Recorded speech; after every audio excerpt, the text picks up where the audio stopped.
Hello, welcome to the Shut Your Face podcast with your host, me, Bree. I'm super excited you guys are here. Thank you so much for listening to this shit show. This is the second season, and I couldn't be more thankful for all of our guests that took the time to talk to me. It's so freaking cool. Go check us out on Patreon for early access and exclusive content. And then lastly, thank you so much to our sponsors, BMR Media and Leather and Lights. I kind of happen to know them just a little bit. They're pretty cool. Anyways, let's get on into it, shall we? Thank you for doing this, first of all. Second of all, just a little bit of background about you. You do graphic design and you do computer work of that nature, and you guys also have a reining program, correct? Yes, ma'am, and we have ventured off into the cow horse world as well. Very cool. Well, yeah, no, so tell me a little bit of this. You do graphic design, and then you also do reining, so now you're going to do ranch horse too? Well, the cow horse, the NRCHA, the Reined Cow Horse Association, yeah. Oh, cool. Well, that'll be fun. Yeah. My daughter was just reserve world champion, and she's only been boxing like less than a year. And she did it on a reining mare that's won $10,000 in the reining, so off to a good start. That is a good start. It's grown crazy, not just NRCHA, but cow horse in general, all of it, ranch, cow horse, all of it. Yep. So how long have you guys been in the reining industry? Well, I always had kids. I always had horses, came from a non-horse family, but always begged, borrowed, or stole to get whatever I could ride. And then I got married to a family that had horses and liked to play with the cutting and cow horse a little bit. So that got us off to that start. And then when I had my first child, I read somewhere in a Rainer magazine that a college kid had supported himself and paid his way through college by training a reining horse a year. And so we had always had, weekend horses and traded a lot of horses, but just cheap horses. And so at that point, I bought my son was 2 years old, and I was wanting to stay home with him and not farm him out while I went to a job. So I bought 2 yearling fillies from Francois Gauthier, and it all started there. And that was 31 years ago. So, wow, yeah, 30 years is a long time. Yeah. So since then, we kind of got more established, and I trained for a while and had a, handful of non-pro ladies that we went to the smaller and regional reining shows, and then my kids got big enough to where they were showing and making money in horses, and we trained and bought and sold and kept our kids well mounted, and here we are. So you've seen the industry change. You've seen a lot of different changes happen over 30 years. Yeah. I mean, I'm no expert. So from whatever level I was operating at the time, it's matured quite a bit. Do you think that the cow horse thing, have you seen the cow horse kind of go into reining? Because didn't NRHA just add like cow horse classes? No, I think NRHA is trying to dabble with the ranch riding stuff. So the ranch riding stuff is AQHA's version of trying to get those using horses and ranch-type horses back into their program, I think. Mm-hmm. So the Reined Cow Horse Association, those guys, they are, the three event, the fence work, the dry work, and or they call it the rein work now, and then the cutting, the herd work. So that cow horse thing has always been its own thing. So, and my family was in that. Now my sister-in-law, she's the number one NRCHA non-pro, leading non-pro. She's almost $1 million rider in their deal. So, and my niece and nephew show, and my other nieces and nephews have shown in the past. So yeah, it's a family affair. So yeah, we've seen quite a bit of it. We've never really been too big into the ranch riding part. My daughter, one time, we've got a little gelding that she's a 3-time AQHA reining world champion her first 3 years out of the youth. So she did quite well. And one of the years that she was showing him in the reining, she decided to cross-enter into the ranch riding at the AQHA World Show, and I think she was 6th that year. So that was right when they were getting started with their classes. They'd been doing it a few years and trying to sort out all their rules and whatnot. So, but yeah, it's gotten way more sophisticated and ramped up also. Do you think that with NRHA adding ranch, do you think it's going to devalue NRHA? Because I remember it's probably been 8 or 10 years ago where they started, I believe it was the Derby show, their Derby in OKC, that they started holding, or they tried holding some ranch riding classes out back in that big outdoor arena. And I think a lot of people probably poo-pooed it, but a lot of people had real fun at it. And a lot of the reiners that were fairly decent reiners, not just the ragtag bottom end that couldn't make it in the reining, but a lot of the good people and the good horses have gone over to the ranch riding because it's just a change, and it's a little less, maybe a little less show horsey sometimes, and it's gotten so big. So I think that it's a really good complement.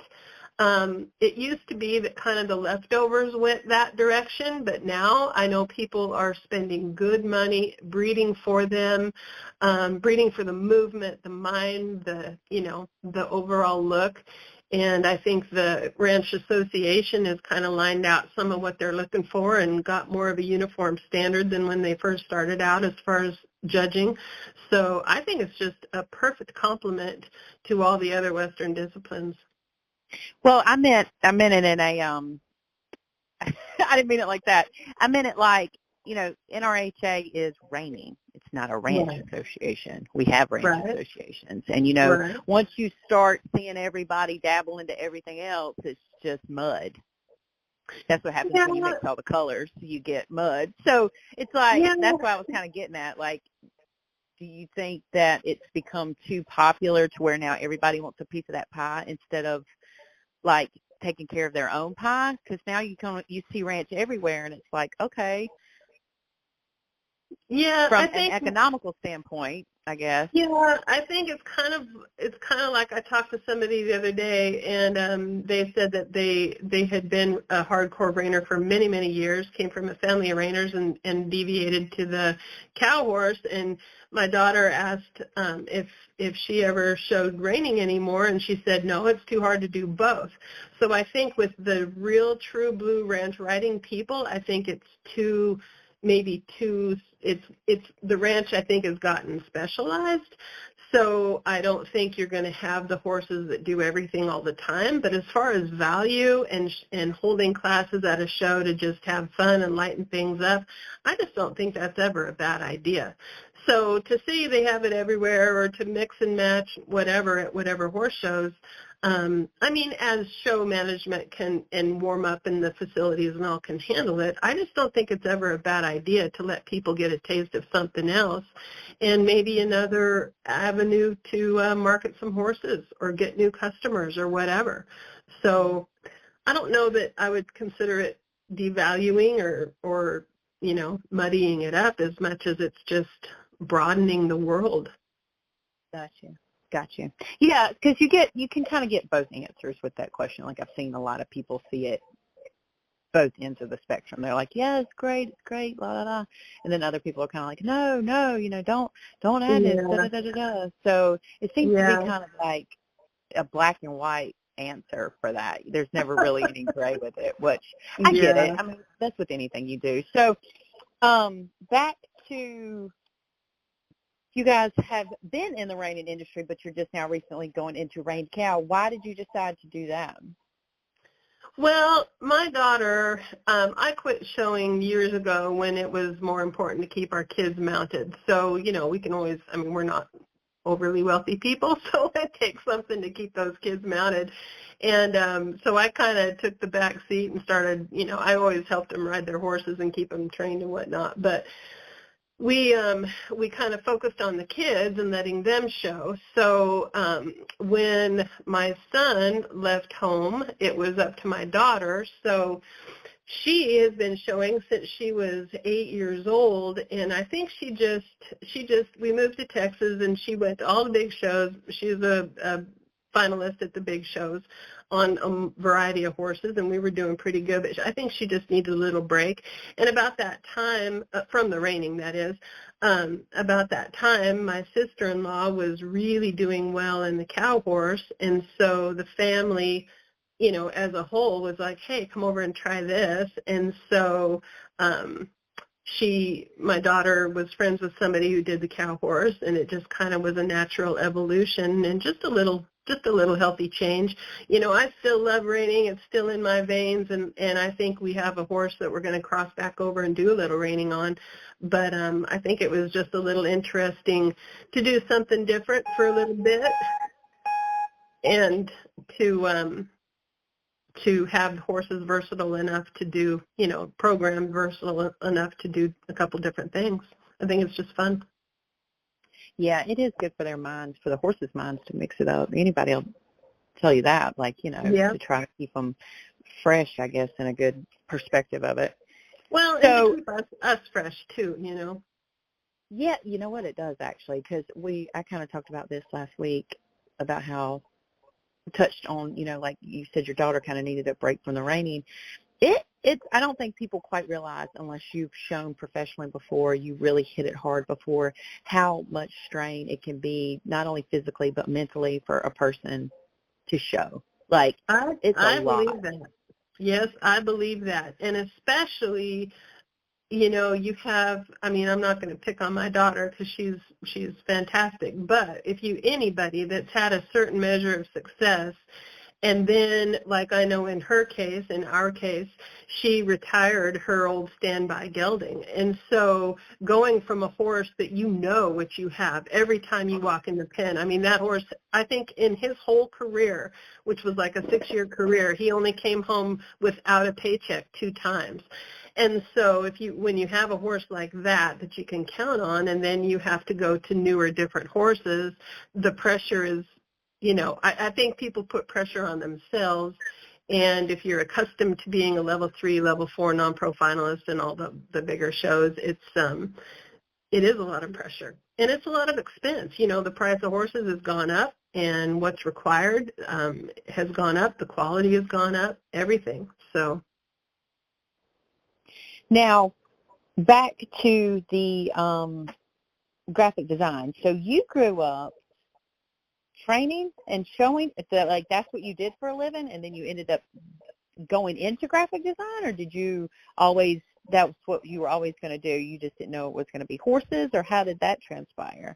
Yeah, so I didn't have anything horse-wise growing up other than ragtag odds and ends. I had a gaited horse, I had a little POA pony, I had just whatever, so no, I had people that wanted to support me, but I had no horse world support system, you know what I mean? So when I got married, I remember I had bought a half Appaloosa yearling filly, and I had raised her up and trained her and showed her in 4-H and whatnot. But when I got married, I still had her, and I traded her in with my father-in-law, or I think I took her to a horse sale or did something. Anyway, I traded up to my first registered quarter horse.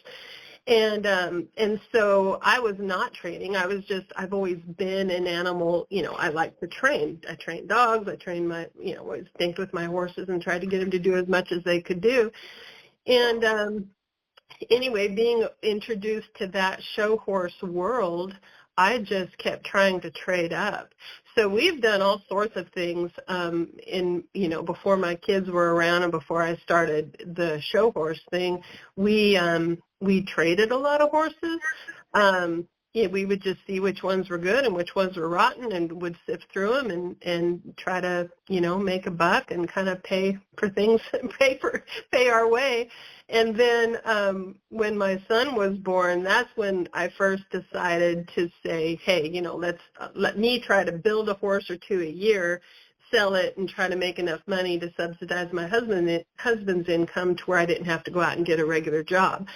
And so then when I started training, I had sold a horse, a very nice young horse, that sent it to a trainer, and they kind of got into a wreck and kind of wrecked the mare. And then those people asked me to fix that mare since I had trained her for 2 years. And so that's what started me into training is, and of course I had no idea what it meant to give up your non-pro card or what, I had no idea about any of that at the time. I just said, sure, I'll take your money and ride your horse. So that kind of gave birth to that. And I trained for about 8 or 10 years. So, but, did okay. I mean, I had nicer horses over the years, had very, very pleasant customers that did well at the little shows and had a bunch of fun. And, we had some very well-bred horses, and I had a lot of, made some very good friends that are leaders in our industry. So it was very much a upward and onward process during that time. And, I wasn't on the cover of the magazine or anything, but I learned a lot and upgraded quite a bit to where then when my kids started showing, they did very, very well. I mean, I think that I'm not knocking anybody that kind of just walked into a higher level, but I feel like you, I don't know the right word. I feel like, doing it like you said you do it, steps up, you just kind of take steps up and you just keep kind of going up the stairs. That's kind of like the only way to reach success if you really want to have it like concrete in your head and really do something with it. It just seems like those people that are kind of handed it to them and they don't necessarily take those steps, it's like they'll fade off or you don't see them again or anything like that. So, to say that you went about it that way is admirable. I mean, that's honorable. That's how anybody wants to say that they did it. Kind of the hard way makes it stick.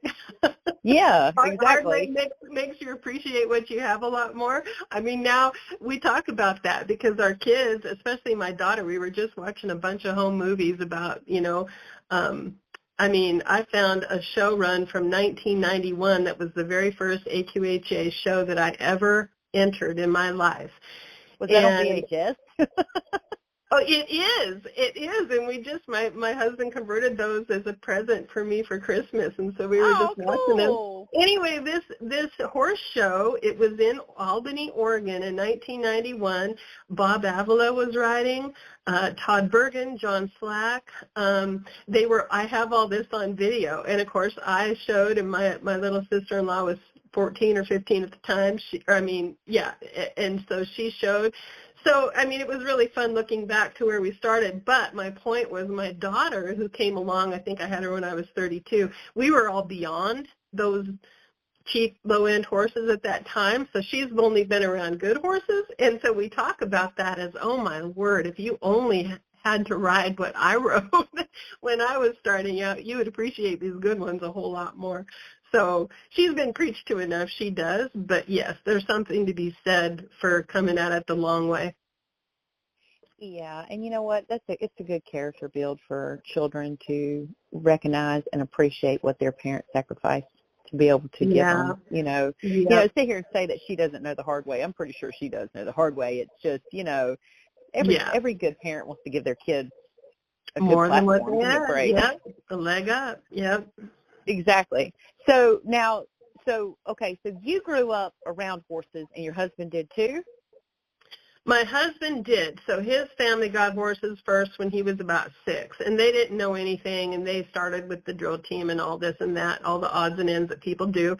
But his dad ended up roping, and so they had a very successful covered arena with roping events and open horse shows and all that type of stuff. And then his dad decided to get into the cutters and the cow horses a little bit. So, I know one of my father-in-law's idols was Don Murphy way back in the day, and that's when, his kids were little and he was going and doing a bunch of stuff. And then My husband actually was in an accident at 16 and was paralyzed, and so he has Oh, not wow. ridden. He has not ridden since then, but he did the horses with all of us in our married family the whole time. You know, he was a supporter and knew horses and had an eye and helped out and, you know, did what he could in that respect. So yeah, Well, I our was just trying family to has figure very out. much, reining has been good to us as far as a family and raising our kids. Yeah. Well, I was trying to get to how did you guys meet? If he was horse and you really weren't. Oh, well, what started out, and what's really funny is we were from an itty-bitty town, you know, a couple thousand people, and I remember when I was in fourth grade, so we went to school together in fourth grade, he and I. And when I was in fourth grade, I had this little POA pony that cost like $200 or whatever. And I rode that. I didn't even own a saddle. I had a bareback pad, and I rode my pony across town to an open show that his dad was having at their arena. And so that was when I It was first love at first sight. Well, he was probably a punk, and I probably hated him. But anyway, but that was my first, like when I met his dad and his family and whatnot. Of course, they just thought I was just some poor kid from across town, which I was. But anyway, then in high school, I actually dated my husband's best friend. And then after high school, I wanted to work and get in, you know, good, quote unquote, good horses. And so I actually went to work for my husband's dad at their arena, cleaning stalls and lunging and saddling and stuff like that. And that's when it was love at first sight. So that was the end of the story. So I guess I How married cool the is family and that? not just my husband. So yeah. That's cool though. He probably didn't. You probably didn't put two and two together until you went back and worked for him, and he was like, "Oh, you were that girl that showed up on the pony." Probably. That's cool though. I always like to hear like stories like that. So, but they don't. So then now, but you're not from You're not from Texas. You guys ended up moving to Texas, because that's where everything's at. Is that why? Yeah. So we started out in Oregon, and then and that's where my family was and his family was. So that's we were in the Willamette Valley of Oregon, and then when my son was born, we went to Colorado with my husband's job. So we were in Colorado for 26 years, and then ended up here in Texas 8 years ago. Yeah, it's an ordeal. I had an episode with a lady. She moved from Oregon to Oklahoma, and I can imagine having to move all of that. How many days did that take? Oh my gosh. Well, at the time, we only had a few horses. I think we only had like 3 horses. So but we moved ourselves, and you know, it was like the Beverly Hillbillies. And then when we moved from Colorado to here, it was a much bigger deal because we had our panels, and we had stall fronts, and we had dog houses, and we had, you know, I don't know, 10 or 12 horses and all the paraphernalia. So, but my family has big trucks, so they helped us a great deal. So we loaded 2 or 3 big trucks, and the furniture company moved our house, and here we are. And that's all she wrote. Yep. All right, let me get back to this right here. I wanted to ask you, what's one thing that you would want the public to know about you, or the reining industry to know about you? Well, just that I really, really value people trying to do a good job. So if normally people contact me in what I do for a business now in the graphic design and whatnot, they are wanting to upgrade. They're wanting to elevate their business. They're wanting to elevate, you know, their whole operation and whatever that might be, to whatever level that might be. And what I would want people to know about me in that respect is that I'm right there with you. I don't care if you've got a, you know, stud horse that you're trying to stand for $12.50, and you know, you breed 30 mares a year, to, you know, an industry leader, some top 20 trainer that needs to, you know, promote their facility that they just spent, you know, $20 million on. So I treat all my customers the same. I know each is trying to do the best at whatever level that they are operating at, and anything at any time can be elevated and promoted to the best of its put the best foot forward. So I guess that would probably be one of the biggest things, is that I appreciate it, I get it, and I work hard at it. Yeah, it's a lot, because me and you both, we both do graphic design, and it's a lot. I was telling somebody the other day, like, I don't think people realize the computer time that can go into something. Sometimes things are quick and easy, and it's not that big of a deal. You hit it right, nail on the head, but then sometimes it's not. And if you really want to do a good job, it's a lot of computer time. Yes. And that's the thing. And I charge a flat rate for everything. And so I always have to tell myself during the difficult ones is, okay, this is paying for the 10 easier ones. Right. It all comes out in the wash, Well, you probably remember when Canva wasn't around. When what was? You've heard of Canva? Yes. Yeah, I heard people. So I print banners, and we print flags and all that kind of good, like, promotional stuff besides just embroidery or whatever. So people will send me, stuff they already have. I've actually embroidered quite a lot of logos that you've done, which are amazing. But no, they'll send me stuff. They'll be like, "Can you send me stuff from Canva?" And this was a couple of years back, because I remember when Quark was the main thing, which was a layout program, and when Adobe. Do you remember Quark? Kind of. Yeah, it's way back there. Yeah, it is. And I'm telling my age now. Anyways, they would send me stuff from Canva, and I would be like, "What is Canva? What is Canva? What is this?" And they showed me, what it was, which I think it's great that people can tap into it, and be able to kind of do certain things and little things. But the industry, the programs in the industry in itself have just advanced so much. It's like, it's crazy to see some of the things that you can do that you couldn't used to do back in the day. Like, that's what I'm getting at. With Canva, somebody who doesn't have any experience can hop on there, which, again, is a great thing. That's awesome.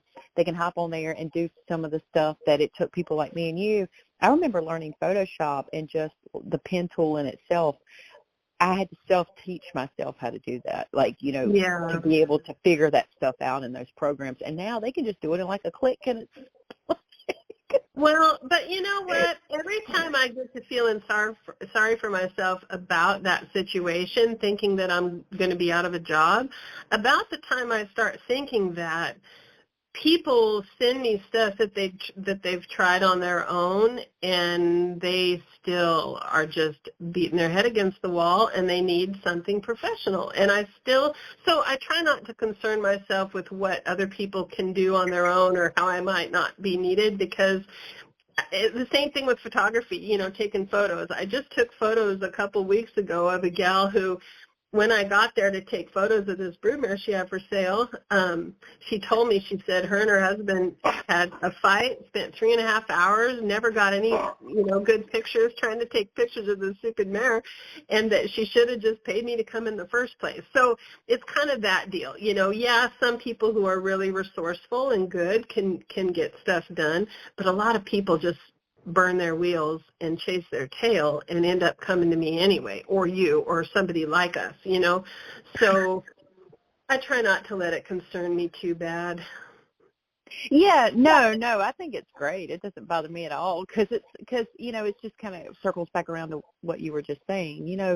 You've got so many people trying to do so much in life, whether they work for themselves or not, but they're always going to be at a certain level. So, when you're starting off, you might not can afford for somebody to make you a logo. So you got to do what you got to do, and then you work up, like exactly what you were saying.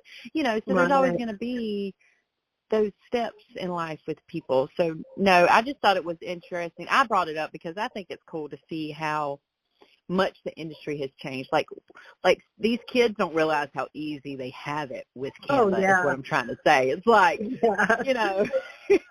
You can But do still, what? How quick? things like taking backgrounds off a picture. I remember somebody just a few months ago sent me like, well, wow, can't you just take the background off this picture? And yeah, and I keep testing all the programs that that offer new and wonderful things. But there's nothing like having some knowledge and skill and doing things by hand, not to be stuck in the past. I don't want to sound like I'm stuck in the past, but sometimes. No, Like my husband and I just had this conversation over AI. Okay, AI is great, and oh yeah, it might put you out of a job, honey, and all these things. But I'm like, wait a minute, have you actually tried anything livestock AI? I mean, they just don't know. They might know what they know, as far as like a race car or a whatever.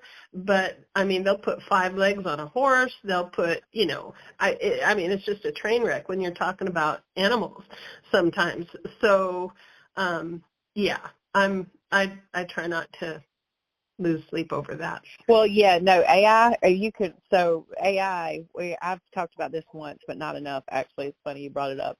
AI is amazing. It's wonderful, but what nobody seems to talk about is there's going to be a lot of lawsuits regarding there's no restrictions on it right now. So, like, you see celebrities out here.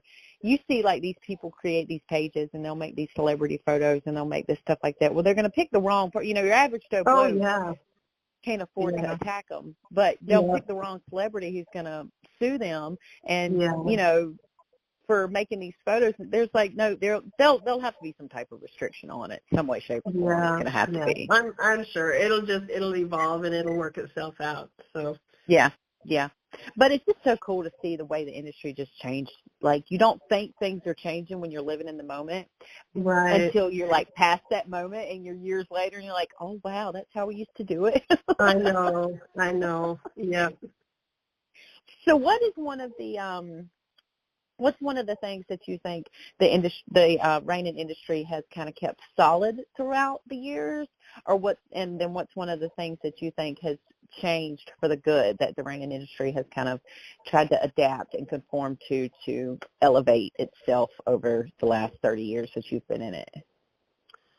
Well, the reining, I think most people would agree that one of the best things they've done is just try to make a spot for everybody. So sometimes that seems like a little overkill.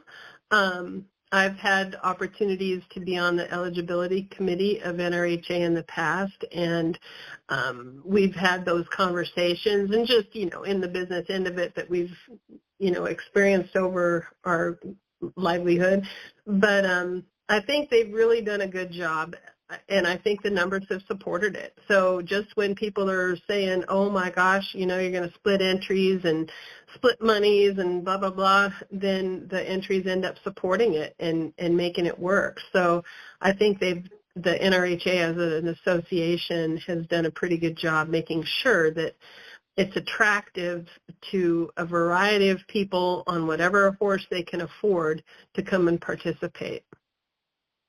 Yeah, because it can be intimidating to kind of look at reining, because it is expensive to show it, just like cutting. It's expensive to show it. Well, and it's hard. I mean, it's hard. Even when you think you have everything lined out, things happen. I mean, you can miss a lead, you can have a trot step, you can whatever, and it'll take you out of the money. So, having the whole green as grass thing, that movement was, I mean, it's something that I'm not involved in, but it seems to be, people seem to enjoy it, and yeah, I think they've done a good job. Now, do you still, I know you said that you don't show anymore because you let your kids show and that kind of thing, but do you still ride at all any? Do you do any type of? Yeah, I try to ride all the time, and I don't know, my daughter, she's got a mare that she's kind of like, I want to do it all myself, but this mare was really, really good. I mean, she's a very, very good horse, and that's about the only one I don't ride. I ride everything else, and I like to tinker with stuff, and we all have things we're good at. So like my daughter and I ride together, and we've kind of done our own deal the last 3 or 4 years, and I have things that plug her holes and she has things that plug my holes, and it's just always good to go get some feedback from other people and kind of look and see what people are doing and what expectations are and what's good and what's not, and just keep learning. I mean, you just can never stop learning. And now my family is all pushing me trying to do the cow horse. So, I'll tinker with the flag or whatever or turn back, but I have yet to venture off and think that I'm going to have my own cow horse, but it's kind of in the back of my mind. So next one I buy, I might buy for me, and I might try that. So you just made me think about something. So is NRHA kind of the same thing as NRHA as far as pro and non-pro? Do they have two separate? Because, Aaron's just one of the world's greatest horsemen. Is that a completely separate event, or? So the NRCHA has their whole, they've kind of followed NRHA's format of they have levels of open aged events and they have levels of non-pro aged events.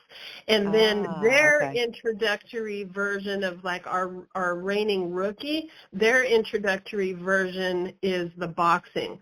So that's where you can they have boxing derbies and they have boxing classes. The boxing classes is the entry level in that you do your dry pattern, your reining pattern, but then you just box the cow. You don't put it down the fence and you don't circle it. So that's their version of rookie, and they have different levels within that. So, you're limited, intermediate, and big non-pro, and then I think they have select too. So, and then you have your aged events and spectaculars, they're called, where you do that cow work, you do your rein work, and you do your herd work. So your world's greatest horseman is, what could I compare it to? It's kind of like the American Performance Horseman. You know what that is? Yeah. So that's kind of like their version of taking the very best of the best aged horses, as in older broke horses, and qualifying and making that it's truly the epitome of the older broke horses. So, and they added the fourth, of course, which is the steer stopping. So they've got their fence work where they chase down the fence and circle. Only, right? No, non-pros can do that. Anybody can enter that, but you can only enter one rider, one horse. And then they did 2 years ago. They started their world's greatest non-pro, which they hold with their Hackamore Classic in July. And my sister-in-law actually won the first one of those. So, or maybe the second one of those. Anyway, she won that 2 years ago. So, but they have that at a separate show. So the world's greatest, though, is open to anybody. So open means unrestricted open, not just open traders. Oh, okay. All right. That's what it's always better to ask to try to, figure it out instead of assume. Because, there has been a lot. I'm pretty sure you can agree with this or maybe not. But even though I'm not actually showing, I obviously work in the industry, but there have been a lot of big events that have just kind of popped up over the last 4 to 5 years that were ever around. Crazy. It's crazy. And I'll tell you with what I do and with my daughter, she works with me and helps me out, and she does the social, what she does in Stoney's web design is she does the social media management and the web stuff, and I do all the advertising and graphic design stuff. So, but we work together, and between people saying, oh my gosh, there's a horse show coming, I need this, this, and this, and then she does a lot of show coverage for her social media management, so, somebody will have a killer run or need draw posts or whatever, and oh my gosh, there is a horse show. Sometimes there's 2 or 3 going on at the same time, and it keeps us hopping, yeah. I'm glad you said that. Yeah, because I messed up. I'm glad you said that. I'm sorry, because I messed up initially. I knew that. You do web design, you do graphic design, and you also do photography. Yeah.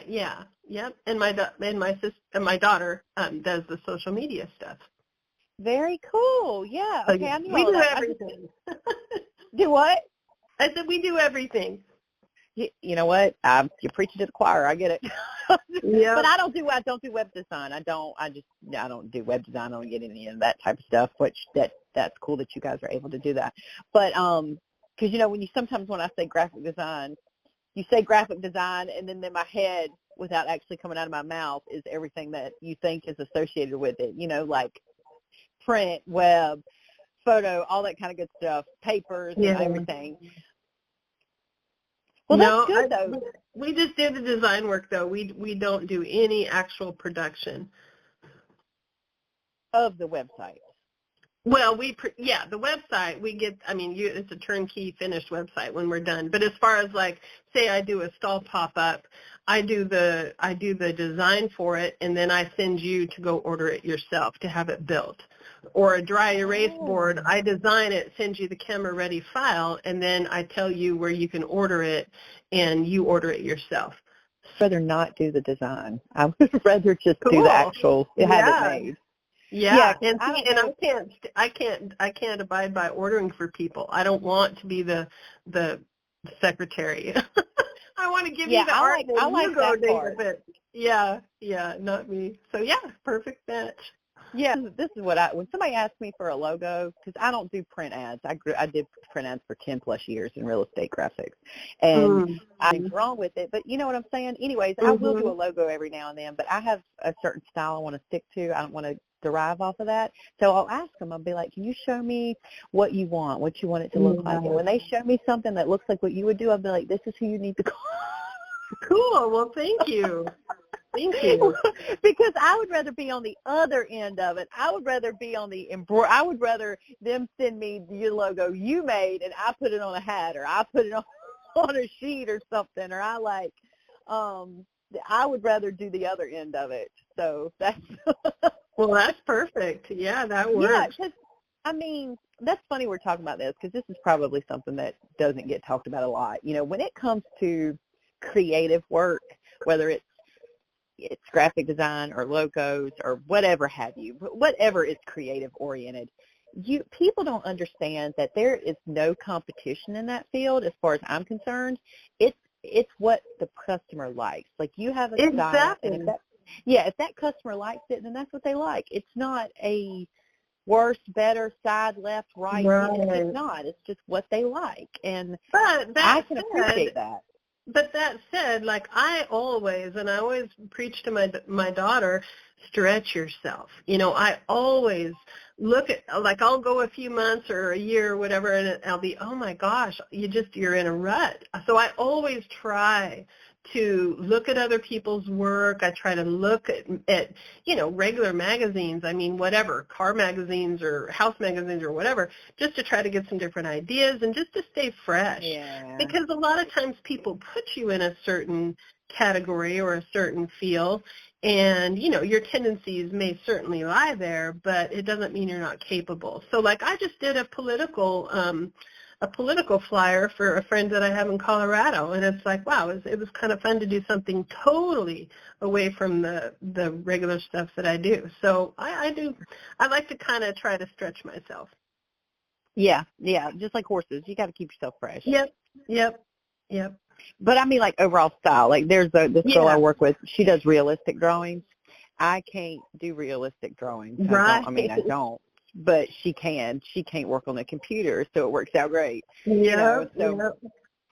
But anyways, so back to so why, I don't think you ever answered my question with this. So how did you end up doing graphics for the horse industry? Did you just decide that was kind of fit what was going on at the time? No. Way back when I was when I bought my better horses and was trying to make a go of it and sell ones that were actually worth something, I hired a guy that my husband worked with. And he was techie and all this stuff, and I barely had a ginormous computer at home, so we hired him to build me a website. And this is way back when you did it in code and all this stuff. Anyway, this guy, he did his best. He tried really hard, but he spelled Philly with a PH. He absolutely had no idea what a horse should look like. I had stretched photos. It was just a mess. And so me being who I am, I was just like, well, you know what? I can do a lot better. And so I dinked with it and got our own website up.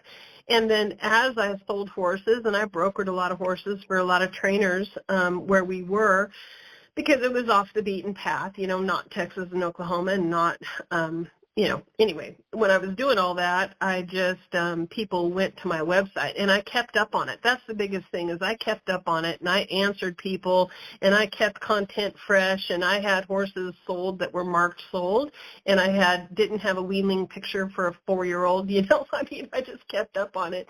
And so people noticed, and pretty soon I was building websites for people.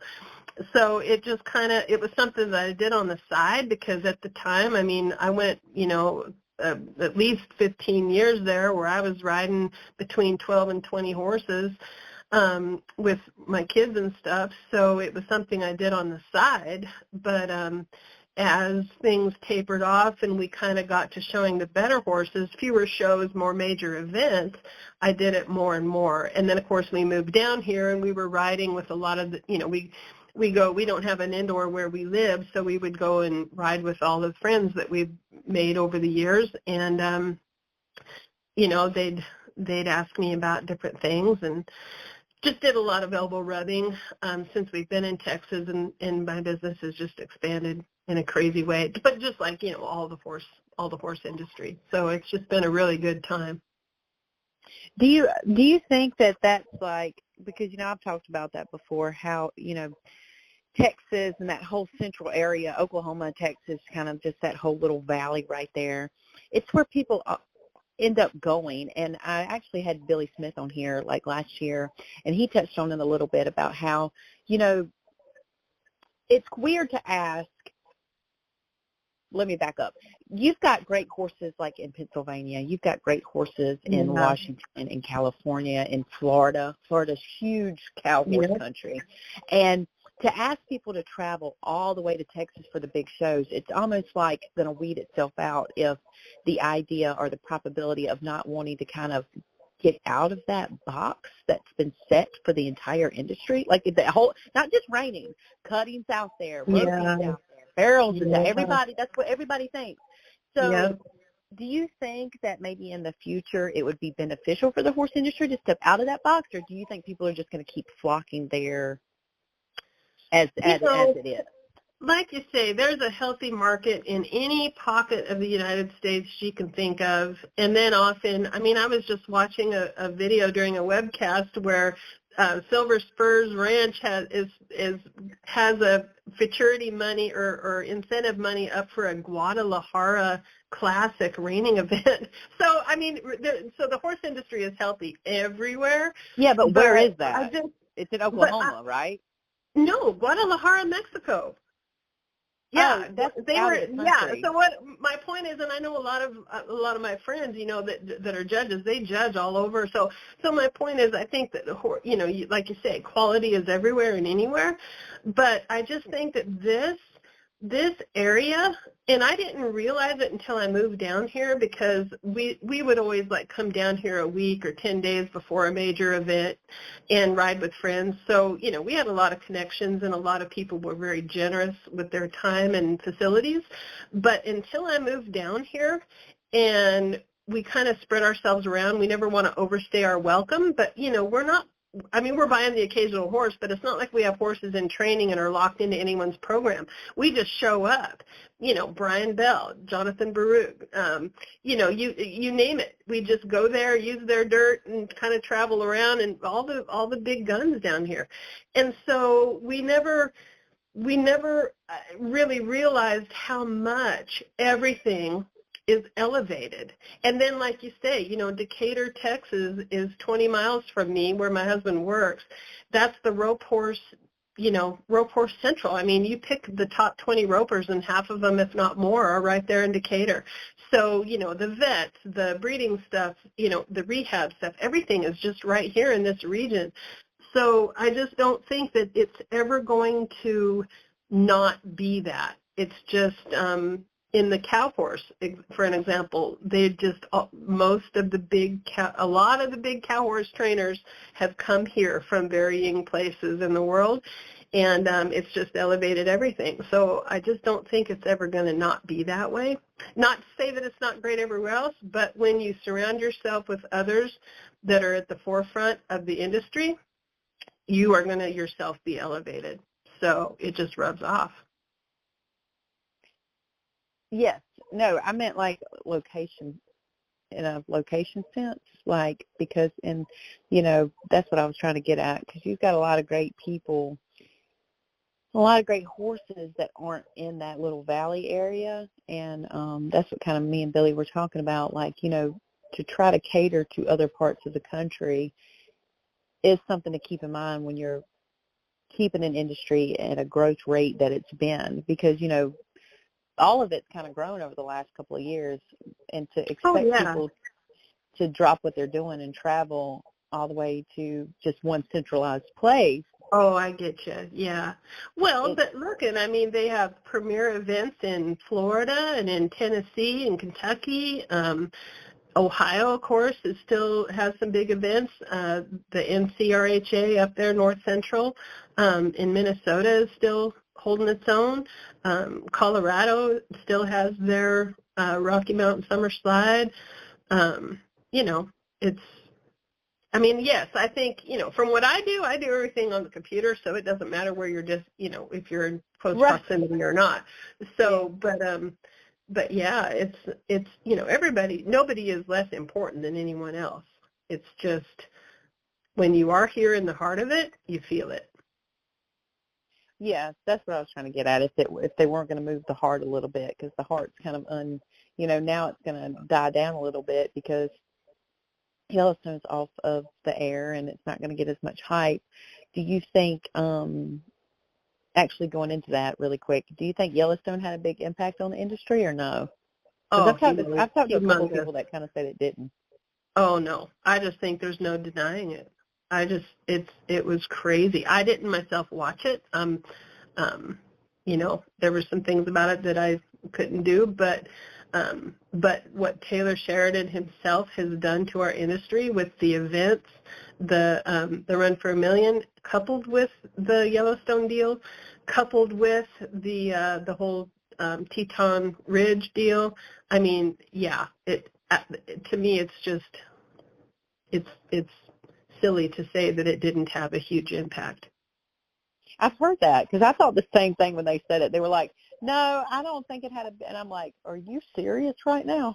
Because, like, no, before Yellowstone, there was not, I mean, which we can get into a whole rabbit hole with this. Once things get hyped and they get to be popular and they grow, you're always going to have some type of backlash, no matter what it is. Right. You're always going to have that. And we did have that because we have animals involved in the sport. It just is what it is, But do you think that because it's off the air now and then they got all these spin-off shows, which we know how spin-off shows work, Seinfeld tried to have one, it didn't work. Friends tried to have one, it didn't work. Do you think that the industry's going to go back down in some sense to where it was beforehand, or do you think some parts of it are going to kind of stay heightened and kind of like are going to be forever affected? Well, it'll be really interesting to explore that, because I think that the other things that Taylor Sheridan is doing are equally good, if not better, as in the whole 1920 or what was it, 18, whatever those two shows are. Right. Your shows, 18 whatever, and 1923. Yeah, those. So, and I do watch those, love them to death. And then, of course, some of the movies, and it's like everybody has kind of gotten in the mood to do Westerns again. So, yeah, they're going to be, clunky and goofy and whatnot, but you're also going to have some good ones. And it's just the fact that they made it cool and made it okay. And then I think now, maybe the morals and values are going to come back around, and there's going to be more cool and interesting things. And, you've got an established people now, the Teton Ridge, the American Rodeo, the American Performance Horse deal, the breakaway roping, what did you call it? What? What did you call it? Teton? Teton Ridge, yeah. Is it Teton or Teton? Teton, from the Teton Mountains in Wyoming. No way. Yes. I've been calling it Teton Ridge. Teton.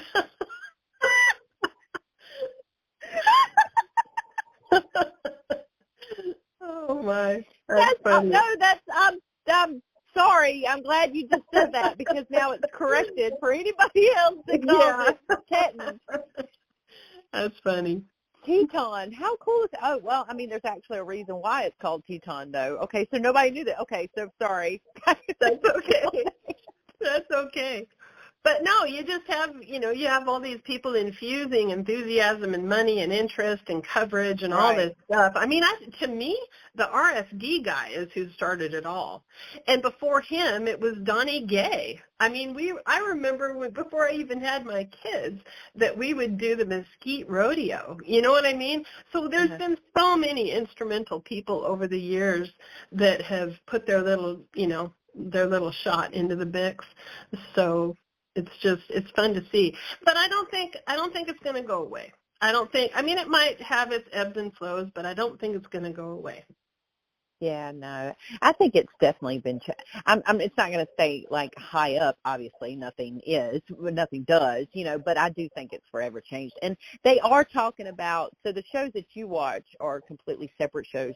There is a talk of an actual spin-off with Rip and Kelly from Yellowstone. That's what I was talking about, how most, they'll try to do a spin-off from the original show, doesn't ever work. But all of the other ones, like the one that, I think the one you're trying to name is the one's got Faith and Tim in it. That's people really love that show. And then the one that's got Billy Bob Thornton in it, which anything he touches is gold. Yep. That's a good show too. Gold Mine, or called Oil Mine, or something like it. It's like the oil and the money or whatever. Landmine, that's it. Landman, yeah. Landman. I need to start Googling this. You can tell I don't watch TV. But anyways, that's so cool you call it Teton Ridge. I didn't. Well, the Teton my Mountain. mind's blown. You know the Teton Mountain Range in Wyoming, right? Famous. Well, obviously not. Well, you can Google that, then you won't forget. Yeah, it's world famous. Well, that's cool. So now it puts a little bit of meaning behind it, because that actually all of that can get a little confusing, because you've got he bought the 4.6s, which he owns, and they film off of. But he also, that Teton Ridge, I'm going to say, I keep wanting to say Teton Ridge. They do stallions out there. Like, they have the media company. They have all types of little branches that are doing all kinds of stuff. I think the J.D. Mooney podcast is off of that. They own the Cowboy Channel and the Cowgirl Channel now. They own Cowboys and Indians. So, it wasn't just Yellowstone as a show. Like, he did all kinds of stuff. Yeah. Well, and I believe it's my understanding that someone else owns Teton Ridge, but and with whatever funds or whatever, however that works out. But yeah, they employ the big trainers and have, they have lots of different entities. It's my understanding. Yeah, because they actually big influence. Yeah, because I think they backed the whole American Horseman that you were talking about, where they pull. Well, they bought the American Rodeo. I mean, that's huge, right? That's wow. Huge event. Yeah. That's crazy. Yeah. And but so, and I just heard, didn't they just say that whoever they just bought, did they buy the PBR too? So yeah. Really? It's a big deal. Yeah. I'm about to tell you. Yeah, I think it was in September. TKO Group Holdings. Yeah. Parent company all-stock deal for the trio of businesses was announced last October. Endeavor increasing its ownership of TKO from 53% to 59%. So who is TKO? Is that I thought it was related to the American. I could be wrong. There's so much going on. It's hard to keep track sometimes. It is a lot going on. And I don't care, and I don't, whoever. I mean, I believe in America first, but whoever wants to get going and put money into our Western way of life and protect what it is we do, I'm all for. So, well, maybe not. So TKO Holdings they own the UFC. They own WWE. Oh yeah. Yeah, I remember that now. Yeah. So see, So they just bought the PBR. Yeah. Yeah. So yeah. This is going to be interesting. It will be interesting. It will be interesting. So yeah, they know a thing or two about promoting and catering to their audience.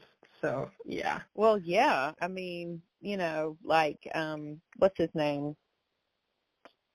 Crap, I can't think of his name right now, but they just started the whole, like, slap contest. They actually have contests where people get on there and they slap each other, and it's like... Oh, my gosh. See your reaction? That's a normal person's reaction. No, it is huge. It is big. Oh, People my tune in. God. It is. Google it. Just Google it. You'll see how many people watch this stuff. Ooh, this is the gladiator set. Yeah. Huh.